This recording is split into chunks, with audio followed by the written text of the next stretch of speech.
I can edit this any way I want. So anyway, you're saying, Doug, I'm sniping. But it's still daylight. So, you know, I've never caught a snipe in the dark either. But snipe hunting, you're supposed to take a bag with a flashlight behind it, and the snipe will just fly right into the bag. It'll never happen because there are no such things. And with anything, we're going to be talking rationally and logically about the paranormal. And with that also, I have my buddy here. Come here, BK. And he'll be joining us also, just due to the fact that he's a black cat. And that's another thing about the paranormal, is people are worried about a black cat crossing your path. And look at that. He has no problem at all. So he'll be my assistant, but we'll be covering different things. But we're... I was calling this podcast Snipe Hunting because it's an imaginary beast, as many others.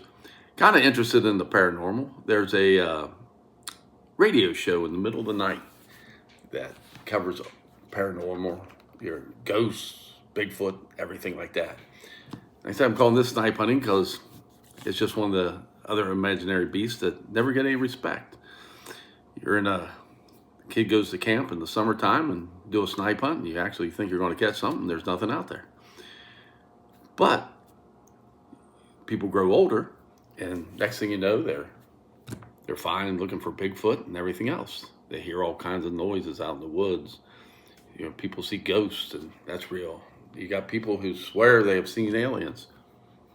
Okay, my disclaimer: I have never walked in their shoes, so I do not know what they have seen. But there's all kinds of people who have, what do you call it, mental issues, that see things sitting in their living room that no one else can see, you know, imaginary friends and stuff like that. But we're going to look at this stuff rationally and logically and see if it makes sense. Can you really have a Bigfoot, or can you a werewolf, a vampire, an alien? And why only certain people see it and not a larger group? And sometimes it's mind over matter, where people will just, they're all psyched up like they're going to see something. By golly, they do. And if you think about it also with aliens and other stuff, that you can, you got all these eyewitnesses and people like that, and they got photos, and they're doing the congressional hearings and all that on aliens. But nothing's really came out, any hard facts. So, like I said, we're just going to dive into it and see what, we take a good look at it, how stuff, you know, people think they see things. Because, like Bigfoot, they'll say they hear thumping on the tree or hitting on logs or rocks being thrown at them. I've hunted for many years, and just a squirrel running across the dry creek bed, knocking the rocks, can echo through the woods for a long way, because sound does travel very far in the woods. So, and it echoes off of different things and can sound like it's coming from a different direction. You can be out in the woods on a hunt and somebody's calling their cattle in a mile away, but you can still hear it echoing down the valley. So sound can play tricks. But like I said, let's look at it and see what we can find. Now, the first creature I want to talk about in this thing is Bigfoot. Now, what the story is, he's 7-8 foot tall with really big feet. But even though I have a problem believing in Bigfoot, I'm going to tell you my Bigfoot story. So, I'm squirrel hunting in Cordova, Kentucky, 1987. So I didn't have any camera with me, and there was no such thing as smartphone, so I couldn't take pictures of any of my evidence. But anyway, I hunted this place for years. And there was just one section I never did because there's all kinds of thickets and real heavy underbrush that I didn't feel like crawling through. But one day I'm there. Like I said, it was early in the squirrel season. It was first week of September. it still sticks in my mind even after all that time. So I got through the underbrush and get down. There's a little creek. There's about a 10-foot clearing to the creek, just moss on the ground. And on the other side of the creek, there's heavy underbrush, starts again, goes up the hill. And so I get through the underbrush. I'm down by this creek. I'm like, not sure if I want to squirrel hunt here. You know, you're looking around, thinking there's a lot of underbrush, so I'm going to get one. And after I shoot him, he's going to fall, and I'm going to have to fight my way through the underbrush. But while I'm standing there looking around, the weird part was I look down at the ground, and there's this huge bear footprint. Someone running around like barefoot. So I stick my boot in the footprint, and this thing's like a couple inches around the size of my foot. Yes, I'm only a size 11, so but it was much bigger. He had a big toe. He had the 4 little toes. And I kept going in. I kept thinking, what kind of creature would plop down and make it look like a foot? Maybe that's what everyone's after. You know, they see a big footprint. So I'm thinking, well, no, that's not. I'm looking around. I must be there 10 minutes. I'm looking around, just still looking where I'm going to squirrel hunt. And every now and then, I'm keep sticking my boot in there. Just keep thinking, what the heck would make a footprint that big? Because, you got your bear prints and that, but this is a human foot, and it's really big. And then all of a sudden, I look on the other side of the creek, and in the mud, squashed down almost 4 inches, is the left foot. I'm like, oh my God. That was one hell of a jump, too. So it had to be something big. So if a creature plopped down and made a right footprint, I don't know how you jump across the creek and make the left footprint. So I'm down there, and I keep thinking about it. And I'm like looking at the one across the creek. I'm like, holy God, that's another big foot. But he would have went right into that thick underbrush on the other side. And I'm getting tore up walking through it. I'm thinking, you got a naked creature walking through the woods, and he's going to get through that thickets. I don't see no fur or hair or anything hanging from it. I'm looking for a while. Then all of a sudden, there's an ungodly yell from the other side. Very loud. So I cocked my gun. I had a 20 gauge Winchester, single shot, full choke. There was a lot of fox squirrels in the woods, so I was using number 5 shot. And I got down on one knee, and I'm pointing right at the noise. And I even had buddies saying, weren't you nervous? I said, no. All I could think about, I was going to be on the cover of every magazine in the world if that thing popped its head out of there. Because at that distance, I put a hole about this big right through him. And it ran off in the other direction. And all I could see was a shadow moving that way, thumping through the woods. So I never got a clear look. Never took a shot because I didn't have a clear view. I'm just weird that way. I like to see what I'm shooting at, which you all should do. And it went over the hill. So I made my way out of the thickets, went around the other side. And I didn't really see any evidence, anything. There were some broken things, but I didn't really see any more footprints. It was only damp there by the creek and not up on, going up the hill. But that's my only Bigfoot encounter. But even to this day, it's like, I wish I at least had a clear look at it. And who knows, I could have been the first one with a Bigfoot. There's a lot of states out there that put laws that you can't kill a Bigfoot. Well, I tell you, if you're the first person to shoot one and take one down, I'm going to have to say, you can get a good enough lawyer, they're going to say, well, first you got to prove it's a Bigfoot. Since no one's ever seen one, no one's ever actually did an autopsy on one, how are you going to tell me that's a Bigfoot? It's a big dead creature, and you might say it's a Bigfoot, but prove it's a Bigfoot. Plus, you'd be so famous and everything else. Now, maybe the second one, that one could get you in trouble. But if you got one, no one's going to care because it actually proved there's a Bigfoot and prove that it's not a myth. But no one ever has. Think about that. How many people are hunting? Maybe not as many today as there used to be because there's not as many woods. I know a lot of the my beautiful hunting spots in Kentucky no longer exist. They're subdivisions now. And there's woods that would go on forever. You could actually get lost in them. Not today. That's easy. When you run into a house, you're on the other side of the wood. But all the trail cameras, all the people out there. But there's 8 billion people in the world now. When I was squirrel hunting, there was only 4 back then in the 80s. So you got that many billions of people, and you get Bigfoot sightings all over the world, not just the United States. Name the country, look it up, you'll find Bigfoot sightings. So why hasn't no one ever got one? Just think about all the different things that happen in history, just in North America, the United States Civil War. Got all these people having battles in wooded areas, and no one's accidentally shot a Bigfoot. Revolutionary War, no one's ever got one. Just Daniel Boone going through everything, Davy Crockett's, you name it, going out, expansion out west. No one's ever got a Bigfoot. Because back in the 1800s, if someone got one, at least we had a picture of it. But no one has.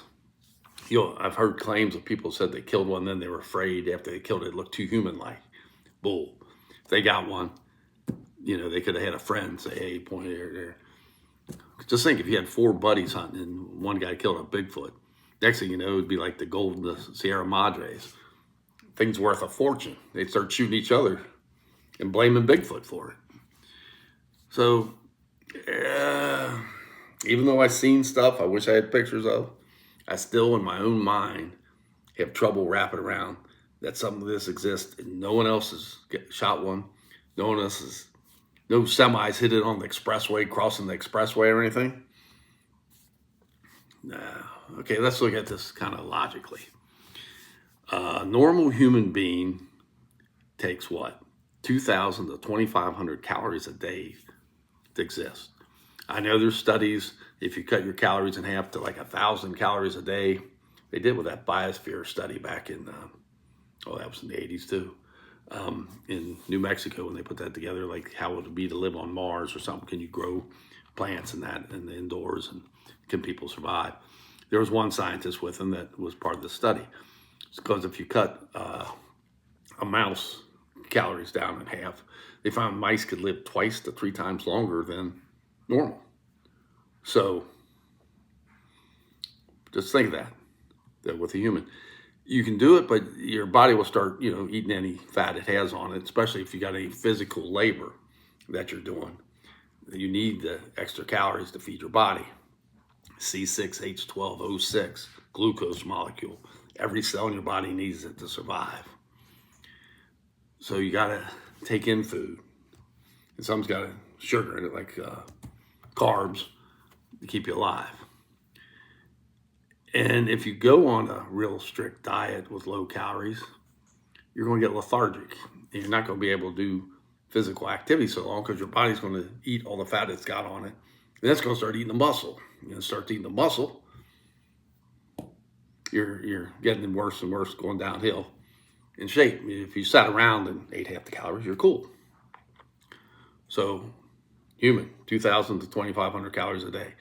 Let's say I got this 8-foot creature that lives in the woods.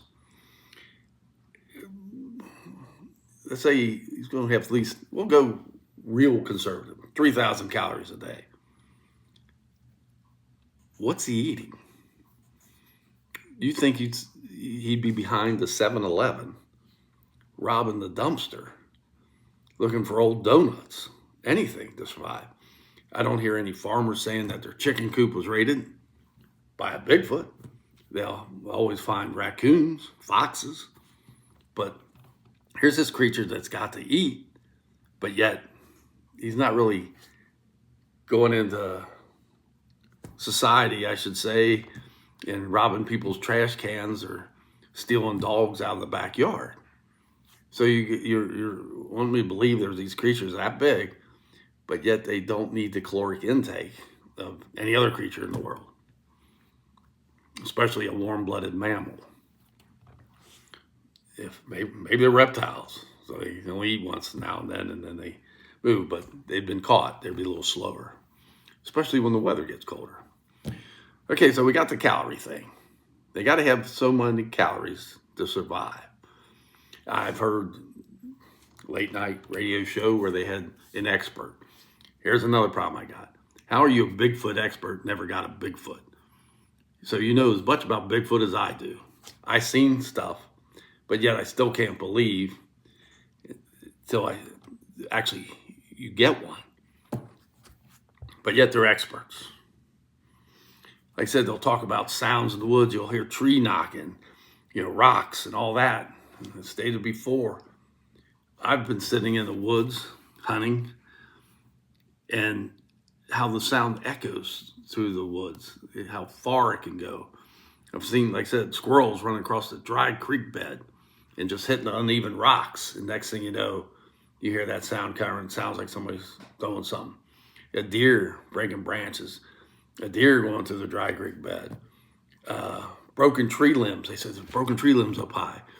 Well, when we had back in the winter, when you had the freezing rain, broke half of those babies off. Some of them were still swinging in the wind, slapping the tree. So it does sound like something knocking on it. But yet, I'm supposed to believe it's a Bigfoot. Even though how many times I was in the woods. I ran across those footprints once in that wild yell. All those years. That was it. And come on. Okay, you got your calories. And now you think wintertime comes. Never seen a Bigfoot set a fire. They got a campfire. How are they staying warm? Do they hibernate like a bear? But yet no one, it's pretty sure you could run into one if someone went in the cave and there's a whole pile of Bigfoots back there sleeping. Shouldn't there be a great Bigfoot migration come wintertime? All the Bigfoots in Canada and anything above the Ohio River, you think they're going to try to, it still gets cold in Kentucky. Go down Tennessee, Georgia. There should be swarms of them. Because they're sighted here, all the way up in Maine, but yet somehow they survive the cold weather, but yet they don't eat. And what are they going to eat in the wintertime? Deer, squirrel, but yet, there's still plenty of them come spring. So you got a migration. They have to migrate south. They'd be like a nomadic tribe. Hell, they're not even in the Stone Age yet, how people talk. But yet they're still elusive. Another thing people state is they're multi-dimensional. So they could be living in a different dimension and just kind of pop out, pop back in. Really? Do you buy that? That something could be interdimensional? And why doesn't it just, if it's coming into one dimension into another, it always happens to be in the woods in the middle of nowhere? Why not in my living room? That'd be something interesting. All of a sudden Bigfoot pops in while you're watching TV. No, it doesn't happen. So how can this thing exist? You have plenty of sightings. That's the mystery of it. So we have plenty of sightings, but yet, even myself, what I've seen, but no one's really ever captured one. We have the famous film from in the late 60s where you see Bigfoot walking through the woods. It looks real, but that was it. The only evidence was he's the last Bigfoot ever alive. No, they're still spotting him. And you got people who believe there's Bigfoot, but how should I say, it's more like blind faith. Well, these people seen it, so there's got to be one out there. Okay. And there's another theory that Bigfoot is alien. So you got these, anytime someone sees a UFO, all of a sudden there might be a Bigfoot in the area. There's another one we spend many hours on, just talking about aliens. But then, so Bigfoot's from another galaxy, drops in and just drop him in now and then. He walks around and spooks a few people and then just zooms back up to his home planet. I don't see that one either. So if you believe or you don't believe, I mean, like I said, it's almost like a religion. If you say something you don't believe, that you, next thing, there's some people heretic and they'll try to burn you at the stake because their Uncle Joe seen one and Uncle Joe wouldn't lie to them. Really? Okay. Like I said, until someone catches one or someone gets some really good film, it's going to be hard to prove. But yet there's many believers out there. There's people who made shows, made a living hunting for Bigfoot. They'll go to some small town. And what do the people say? Oh, I seen him. He was outside the window and he was looking in, scared me to death. But he doesn't do anything. He doesn't break into the fridge and grab your 12-pack of beer and run off into the woods. So that's the one we'll have to do a little more on. But logically, no migration, not enough food, never robbing a 7-Eleven. People say their cattle got mutilated, but then they're saying the aliens are doing that too. So, well, we'll leave it at that for right now. But just think about it. Where's this thing get its calories? How does it survive the winter? So, like I said, ponder it, and we'll get back to that subject. Thank you for watching.